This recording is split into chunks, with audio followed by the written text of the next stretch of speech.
도널드 트럼프 대통령이 자신의 생일인 내일 워싱턴 DC에서 대규모 군사 퍼레이드가 개최됩니다. 미 전역 2,000개가 넘는 도시에서 반트럼프 시위, 노 킹스데이 시위도 계획돼 있어 충돌이 우려됩니다.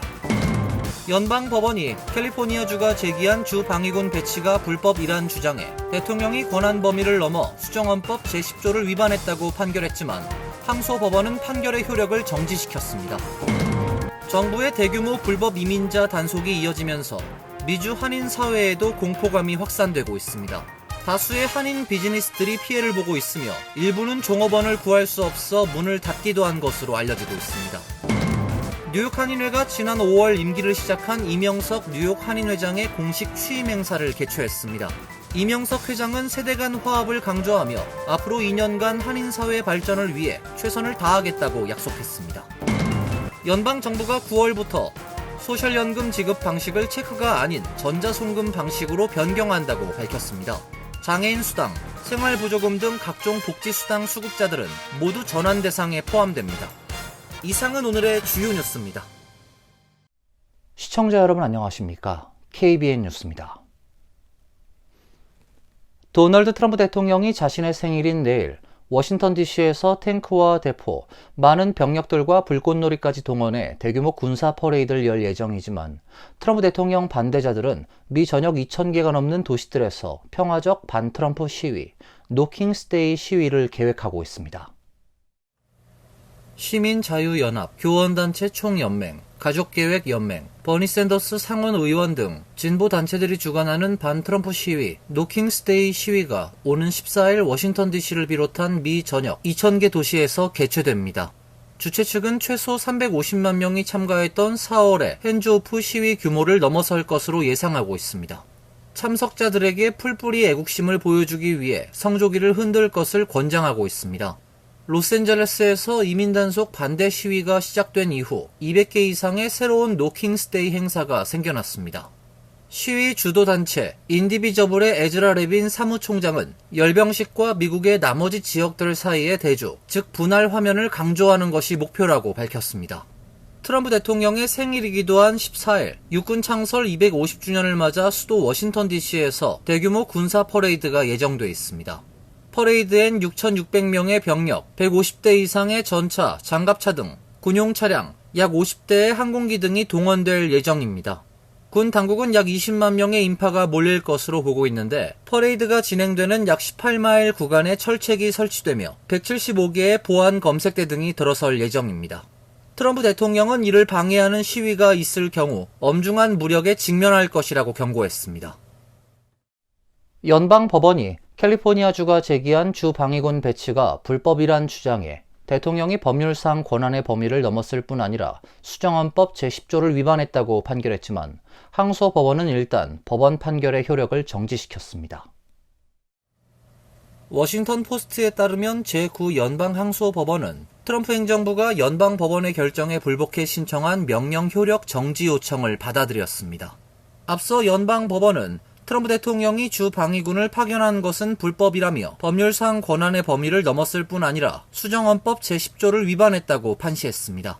이에 따라 트럼프 대통령에게 주 방위군 통제권을 게빈 뉴섬 캘리포니아 주지사에게 넘길 것을 명령했습니다. 연방법원은 명령의 효력을 오늘 정오까지 유예했지만 트럼프 정부는 즉각 항소 의사를 밝혔고 항소법원에 긴급 가처분 소송을 제기했습니다.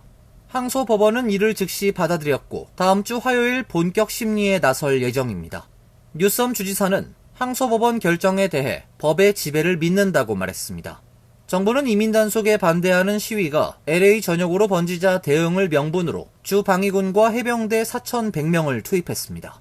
이 중 2,100명이 LA 지역에 배치돼 있습니다. 이번 법정 공방은 캘리포니아주가 트럼프 대통령, 피트 헤그세스 국방장관, 국방부를 상대로 제기한 소송에서 시작됐습니다. 뉴섬 주지사는 트럼프 대통령이 자신의 동의나 협의 없이 군 병력을 캘리포니아에 배치할 수 있는 권한이 없다고 주장하고 있습니다. 국토안보부 장관 기자회견장에서 현직 상원 의원이 질문을 하려다 발언 기회를 차단당하고 경호 인력에 의해 강제로 끌려나가는 일이 벌어졌습니다. 로스앤젤레스 연방수사국 본부에서 어제 열린 기자회견에서 크리스티놈 국토안보부 장관은 국토안보부와 소속 요원, 연계기관, 군 병력은 앞으로도 작전을 이어가고 확대할 것이라며 우린 결코 물러나지 않을 것이다라고 강조했습니다. 놈 장관은 강제로 들이민 사회주의적인 리더십에서 미국을 해방시키겠다라고 말하던 도중 청중석에 있던 민주당 소속 알렉스 파디아 캘리포니아 상원 의원이 목소리를 높여 질문을 시도했습니다. 파디아 의원이 신원을 밝히며 질문이 있다라고 외치자 현장에 배치된 비밀경호국 요원들은 곧바로 그에게 다가가 재킷을 붙잡고 회견장 밖으로 강제로 끌어냈습니다. 현장에 있던 민주당 관계자들과 시민들은 반발했지만 국토안보부는 성명을 통해 파디아 의원은 사전에 신원을 밝히지 않고 기자회견을 방해하며 정치적 쇼를 벌였다며 비밀경호국 요원들이 그가 위협적이라 판단해 제압한 것이라고 해명했습니다. 파디아 의원은 국토안보부의 해명에 전면 반박하며 별도의 성명을 통해 장관에게 질문하는 순간 연방 요원들에게 제압당해 땅바닥에 쓰러지고 수갑까지 채워졌다라고 주장했습니다. 파디아 의원은 멕시코 이민자의 아들로 그간 트럼프 행정부의 이민자 추방 정책을 강도 높게 비판해왔습니다. 정부가 이민 단속 요원들이 법원 건물 주변에서 체포 활동을 하지 못하도록 막는 뉴욕주 법률이 위헌이라며 소송을 제기했습니다. 뉴욕주에서 대규모 불법 이민자 단속이 임박했다는 보도가 나오고 있는 시점에서 나온 소송입니다. 뉴욕주 의회는 트럼프 1기 정부 시절인 2020년 IC 요원들이 주 및 카운티의 법원에서 이민자들을 체포하는 사례가 증가하자 이를 금지하는 법률을 통과시켰습니다. 이 법은 IC 요원들이 판사가 서명한 법원 명령이나 형사 영장이 있을 경우에만 법원 근처에서 사람들을 체포할 수 있도록 규정하고 있어 IC가 민사적으로 이민자를 체포하기가 어렵게 만들었습니다. 펜 본디 법무장관은 뉴욕주의 법률이 범죄자를 보호하고 공공안전을 위협하는 좌파적 조치로 규정했습니다. 본디 장관은 성명에서 법을 무시하는 피난처 도시 정책이 캘리포니아에서 발생한 폭력의 원인이며 뉴욕주도 불법 체류자를 체포하지 못하도록 하는 유사한 정책을 펴고 있다고 밝혔습니다. 법무부는 소장에서 뉴욕주 법이 주법과 연방법이 충돌할 경우 연방법이 우선한다는 헌법의 5월 조항에 위배된다고 주장했습니다. 백악관은 이민자 인구가 많은 민주당 주도 주와 도시들이 연방 이민 당국에 협력하도록 압박해왔습니다. 이들 지역은 각종 피난처 법을 제정해 지방 공무원들이 연방 이민 당국과 협력하는 것을 제한하고 있습니다. 캘리포니아, 워싱턴주 등 다른 주와 일부 지방자치단체들도 IC 요원의 법원 접근을 금지하는 법률을 가지고 있습니다. 연방정부는 시카고 등에도 소송을 제기했으며 이민 단속을 거부하는 지방 공무원을 기소할 것이라고 위협해왔습니다. 캐시 호컬 뉴욕 주지사 대변인은 이번 소송이 연방 자원의 낭비라고 비난했습니다. 대변인은 뉴욕주 정부는 형사 수사 및 주 범죄로 유죄 판결을 받은 이민자 체포를 위해 IC와 협력하고 있다고 밝히고 시민들이 주 법원을 이용하고 법원 등 주내 시설에서 안전하다고 느껴야 한다고 강조했습니다. 정부의 대규모 불법 이민자 단속이 이어지면서 미주 한인 사회에도 공포감이 확산되고 있습니다. 특히 라틴계 종업원들이 갑자기 그만두거나 출근을 하지 않는 경우가 많아 한인 비즈니스들이 피해를 보고 있으며 일부는 종업원을 구할 수 없어 문을 닫기도 한 것으로 알려졌습니다. 미주 한인 봉사교육단체 협의회와 지역 가입단체는 어제 온라인으로 기자회견을 열고 트럼프 행정부의 이민자 단속에 따른 한인 사회 분위기를 설명했습니다. 최근 LA 지역에서 벌어진 이민세관 단속국의 단속에 대한 반대 시위를 진압하고자 트럼프 행정부가 일방적으로 주 방위군을 투입하는 사태가 발생한 이후 이민자 단속과 관련한 한인 사회의 피해와 불안감은 더욱 커진 상황입니다. 협의회 김정우 공동사무국장은 트럼프 행정부가 LA에 주 방위군을 배치한 이후 한인마트에서 일하는 이민자들이 단속 두려움에 출근을 하지 않아 피해를 보고 있다는 연락을 많이 받고 있다며 이런 상황은 단순히 LA에 국한된 게 아니고 한인이 밀집된 다른 대도시로 확대될 가능성이 크다라고 경고했습니다. 실제로 동부지역 펜실베니아주 필라델피아시 교회의 한 한인마트의 경우 최근 IC 요원들이 들이닥쳐 이민자 2명을 체포해 가기도 했습니다. 체포 대상이 한인은 아니었지만 지역 한인 사회의 불안감이 커졌습니다. 뉴욕, 뉴저지 지역도 라틴계 이민자 고용을 많이 해온 동포 소상공인의 직간접적인 피해가 심각한 상황입니다. 민권센터 김갑송 국장은 뉴저지주에서 가게를 운영 중이던 지인분이 최근 가게 문을 닫았는데 일할 사람을 구할 수 없어서 할 수 없이 문을 닫았다고 한다라고 전했습니다. 협회는 한인 이민자들을 돕기 위한 한라인 전화 상담을 운영하고 있으며 위급 상황 시 필요한 대처 방법 등을 수록한 이민자 권리 알기 스마트폰 어플리케이션을 제공하고 있습니다. 뉴욕 한인회가 지난 5월 임기를 시작한 이명석 뉴욕 한인회장의 공식 취임 행사를 개최했습니다. 뉴욕 한인회 창립 65주년 기념식을 겸해 치러진 행사에서 이명석 회장은 세대 간 화합을 강조하며 앞으로 2년간 한인 사회 발전을 위해 최선을 다하겠다고 약속했습니다. 어제 저녁 퀸즈 베이사이드에 위치한 KCS 뉴욕 한인 봉사센터에서 제39대 뉴욕 한인회장 이취임식이 개최됐습니다. 지난 5월 공식 임기를 시작한 39대 집행부는 인수인계, 한인회 현황 파악 등을 이유로 뒤늦게 취임식 행사를 마련했습니다.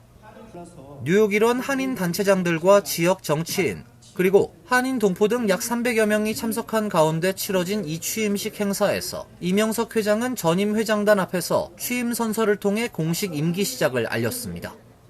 뉴욕 한인회장으로서 최선을 다할 것을 동포 여러분 앞에 엄숙히 선사합니다. 전임 김광석 회장으로부터 협회기를 전달받은 이 회장은 취임사를 통해 세대 간 화합과 회관 정상화 등 앞으로의 계획을 밝혔습니다. 이제 65년이란 장구한 세월의 이 한인회가 앞으로 어떤 방향으로 가야 할지, 또 뉴욕 한인회 기능이 앞으로 어떻게 변화해야 될지, 또 이 상황에 따라서 어떤 역할을 감당할지를 저 개인이 아니라 여기 계신 모든 내빈 여러분과 전직 회장님들, 또 50만 동포 여러분들과 함께 논의하면서 그 길을 모색하고자 합니다. 신임 이명석 회장은 지난 4월로 임기를 마친 김광석 전 회장에게 공로패를 전달했으며 김 전 회장은 이 임사를 통해 뉴욕 한인회를 아끼고 사랑해준 한인사회에 감사를 표했습니다. 어제 이 취임식은 뉴욕 한인회의 창립 65주년 행사와 함께 치러졌습니다. 참석자들은 함께 케이크를 절단하며 한인회 65주년을 축하했습니다. 연방정부가 9월부터 소셜연금 지급 방식을 체크가 아닌 전자송금 방식으로 변경한다고 밝혔습니다. 안전성과 효율성을 높이기 위한 결정인데요. 장애인 수당, 생활보조금 등 각종 복지수당 수급자들은 모두 전환 대상에 포함됩니다. 연방재무부는 종이체크를 통한 사기와 도난 사례가 급증하고 있는 현실을 반영해 오는 9월 30일부터 소셜연금을 포함한 모든 연방정부 지급금을 전자송금 방식으로 변경한다고 밝혔습니다. 이번 조치는 도널드 트럼프 대통령의 행정명령 14,247호에 따른 것입니다.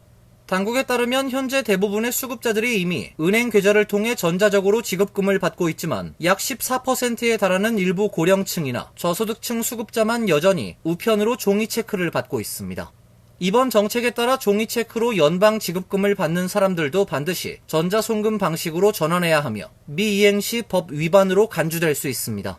사회보장국은 수급 방식 변경을 쉽게 신청하는 방법도 함께 안내했습니다. 신청자는 연방정보 사이트에서 직접 정보를 입력하거나 전화로도 신청이 가능합니다. 한인들은 한국어 통역도 요청할 수 있습니다. 신청 시 본인의 소셜 번호, 은행 계좌번호 및 유형, 은행 라우팅 번호, 그리고 최근 수령한 연방수당의 정보 등이 필요합니다. 전자송금 의무화 조치는 사회보장 수당 수급자뿐만 아니라 국세청 세금 환급 수령자에게도 점차 확대될 예정이며 향후 연방정부에서 발행하는 모든 지급금은 전자 방식으로만 송금될 예정입니다. 대한항공이 최근 고객 서비스 및 편의와 직결된 좌석 배치 간격을 좁히고 추가 좌석을 배치하는 방안을 검토하는 것으로 알려져 논란이 일고 있습니다. 업계에 따르면 대한항공은 장거리 노선에 투입되는 주력 기종 B777-302R 항공기 11대의 이코노미 좌석 배열 변경을 추진 중입니다. 기존 가로 9석인 333 배열 대신 10석을 배치하는 343 배열 도입을 검토 중인 것으로 알려졌습니다. 343 배열은 좌석 수는 늘어나지만 좌우 간격이 1인치가량 좁아져 승객의 체감 공간은 줄어들게 됩니다. 이 때문에 업계에서는 흔히 닭장 배열로 불리며 장거리 노선 승객들의 피로도와 불편을 가중시킬 수 있다는 우려가 나오고 있습니다. 대한항공 미주 지역 본부 측은 B777-302R 항공기가 현재 대한항공의 뉴욕, 애틀랜타, 시카고, 보스턴, 라스베가스 노선에 투입되고 있다고 밝혔습니다. 업계에 따르면 좌석 개조는 항공사의 프리미엄 이코노미 도입 계획의 일환으로 기존 이코노미석의 공급을 늘려 수익성을 확보하는 구조입니다. 좌석 재배치로 최대 37석가량을 추가 확보할 수 있을 것으로 보고 있습니다. 대한항공이 좌석 개조를 단행할 경우 모국을 방문하는 장거리 승객들이 좁은 좌석에 장시간 앉아야 하는 상황이 벌어질 수 있어 항공사의 결정에 이목이 집중되고 있습니다. 이어서 간추린 소식입니다. 상무부는 어제 연방 관보를 통해 50% 철강 관세 부과 대상이 되는 철강 파생 제품 명단에 냉장고, 세탁기 등의 제품을 추가했습니다. 앞서 트럼프 행정부는 지난 3월 철강에 25% 관세를 부과하면서 철강으로 만든 파생 제품에도 철강 함량 가치를 기준으로 25% 관세를 부과했습니다. 특정 제품에 사용된 철강의 가치를 따져 거기에 25% 관세를 부과한다는 의미이며 트럼프 행정부는 지난 4일부로 철강과 파생 제품에 대한 관세를 50%로 올렸습니다. 삼성전자와 LG전자 등 한국 가전 기업들은 미국에 수출하는 물량이 상당해 이번 관세의 영향을 받을 것으로 예상됩니다. 추가된 제품에 대한 관세는 오는 23일부터 적용됩니다. 뉴욕시 의회는 11일 열린 본회의에서 올해 6월 25일을 한국전쟁 발발 75주년으로 기념하고 매년 6월 25일을 한국전쟁 기념의 날로 지정해 참전 용사들을 기리고 한반도의 항구적 평화를 기원하는 내용을 담은 결의안을 통과시켰습니다. 결의안을 발의한 줄리 원 뉴욕시 의원은 한국전쟁은 사랑하는 이를 잃은 수백만 가족들의 아픔이라며 이 결의안은 우리 도시가 매년 전쟁으로 희생된 250만 명을 기리고 남한과 북한 사이 긴장이 해소돼 항구적인 평화가 이뤄지길 바라는 희망을 담고 있다라고 전했습니다. 해당 결의안은 지난달 28일 발의돼 지난 10일 보훈위원회를 통과한 데 이어 11일 마침내 시의회 본회의를 통과했습니다. 교통안전국은 최근 공항 내 USB 충전 포트와 공공 와이파이를 통해 개인정보와 금전을 노리는 사이버 범죄가 퍼지고 있다며 여행객들의 주의를 당부했습니다. 공항에서 해커들이 USB 포트에 악성 소프트웨어를 설치하는 이른바 주스 재킹이 성행 중이라며 공항에선 휴대전화를 USB 포트에 직접 연결하지 말라고 경고했습니다. 연방통신위원회에 따르면 주스 재킹은 악성 코드가 심어진 USB 충전 포트를 통해 사용자의 기기로 접근해 데이터를 훔치거나 기기를 잠그는 사이버 공격 방식입니다. 당국은 공항에서 흔히 접할 수 있는 무료 와이파이도 사이버 위협에 취약하다며 경각심을 가지라고 당부했습니다. TSA는 공공 와이파이 사용 중엔 절대 온라인 쇼핑을 하거나 민감한 개인정보를 입력해선 안 된다고 강조했습니다. 뉴욕시 교통국이 보행자와 자전거 이용자의 안전을 강화하기 위해 주요 교차로의 설계 변경을 추진 중입니다. 교통국은 강화된 자연 채광 기법을 도입해 교차로 모서리에 물리적 구조물을 설치할 예정입니다. 구조물엔 차단기, 화강암 블록, 화분 등이 포함되며 차량이 교차로 근처에 주차하는 것을 방지해 보행자와 자전거 이용자의 시야를 확보하는 역할을 합니다. 뉴욕시 교통국은 교차로에서 발생하는 사망사고가 전체의 약 50%를 차지하는 만큼 이번 설계 변경이 사고 예방에 중요한 역할을 할 것으로 기대하고 있습니다. 첫 시범 대상은 브루클린의 고위험 교차로 6곳입니다. 환율과 증권 소식입니다.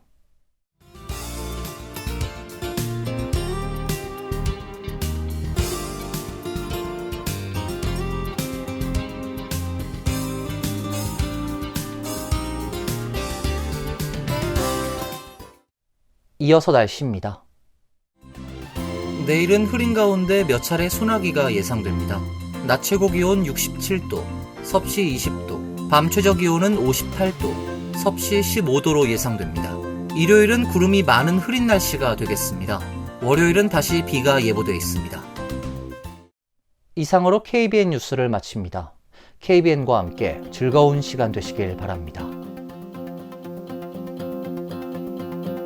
동부 최대 한인방송 KBN이 제작하는 KBN 뉴스는 웹사이트 mykbn.com 그리고 유튜브와 페이스북에서 다시 보실 수 있습니다. 좋아요, 구독, 알림 설정은 뉴스 제작에 큰 도움이 됩니다.